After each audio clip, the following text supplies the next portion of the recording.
तो hello friend, आप लोग कैसे हैं? नमस्ते, प्रणाम।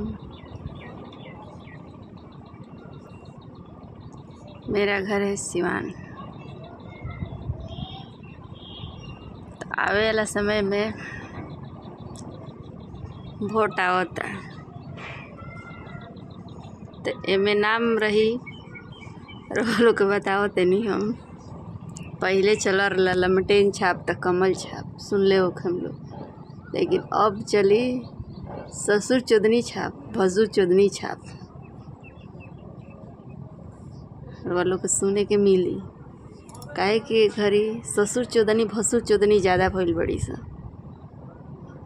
अगर वो लोग पूछे हम लोग कि काहे ऐसे कहता रू, तो फिर वीडियो के माध्यम से हम बताएम कि काहे कहतनी।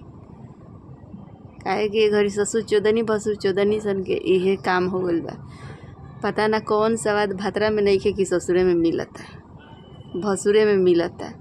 कहतरी से कि हम भसुरे के संगे रहे, लगा दे तरी से मर्द मेहर में झगड़ा, आ ससुरे भसुरे से लगो तरी से करे करनामा। कौनो झूठ नहीं खे, हकीकत बा। कमेंट में बताएम लोग कि रउआ लोग गाँव में ऐसा भइल बा कि ना। गाँव में नइखे भइल, लेकिन हमरा संगे भइल बा।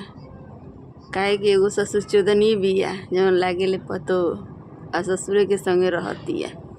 अब बताई लो एमे का करे के चाही, सलाह रउआ लोग जरूर देम लो वीडियो के माध्यम से, चाहे कमेंटे में लिखेम लो कि ये ससुर चोदनी सके का करे के चाही, ये भसुर चोदनी सके का करे के चाही।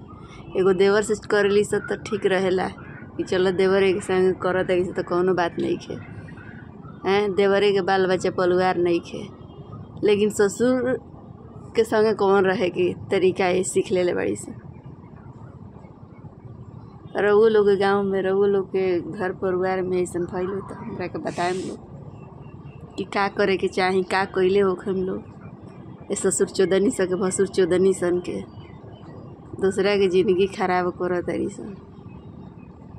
ससुर से मजा उठाओ तरी सन। पता ना भातरा में पिलुआ पड़ गइल बा का दूना, पिलुआ गइल बा भातरा के जोगड़वे। यही से ससुरे के संगे रह तरी सन, भसुरे के संगे रह तरी सन।